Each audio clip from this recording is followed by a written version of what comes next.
Në heshtje dhe me fotografi në duar. Kështu familjarët e të zhdukurve, së bashku me organizatën Zëri i Prindërve, u nisën nga Mitrovica drejt Mejës. Ata ju bashkuan për kujtimin të viktimave të masakrës më të madhe të forcave serbe në luftën në Kosovë. Duhet më bë më shumë edhe jo apeloj institucionet të bëjnë presion më shumë tek ndërkombëtarët mbi Beogradin, se shteti Beogradit duhet me bë edhe me tregue vërrezat masive, me tregue arkivat, me tregue 27 vite, nuk janë 27 ditë. Në Mejë të Gjakovës për kujtim, i pranishëm ishte edhe kryeministri Albin Kurti.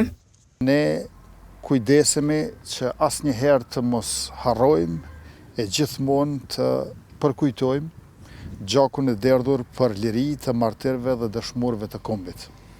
Por njëkohësisht angazhohemi maksimalisht që institucionet e drejtësisë e të sigurisë të sjellin para gjyqit dhe të dënohen ata që ishin urdhërdhënës dhe ekzekutor. E nga Komisioni Qeveritar për Personat të Zhdukur, u tha se do të kërkohet rikthimin e lokacionin e varrit masiv në Batajnicë. Kemi konkluduar që në këtë zonë ose në këtë lokacion për në hapësirën e varreve masive në Batanicë vazhdojnë të jenë ose duhet të jenë mbetjet mortore ose kufomat të 58 viktimave. Në vitin 2026 parashihet të ketë edhe intervenime në këtë kompleks memorial. Planifikohet më bë një shtrirje në gjithë varrezat për shkak se terreni këtu është pak më i vështirë dhe mendojmë që ka me qenë një stabilizim i përhershëm.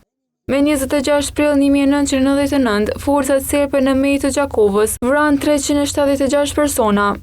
Masakra nisi që në orët e para të mëngjesit ku djemtë dhe burra nga mosha 15 deri 60 vjeç u grumbulluan dhe më pas u ekzekutuan.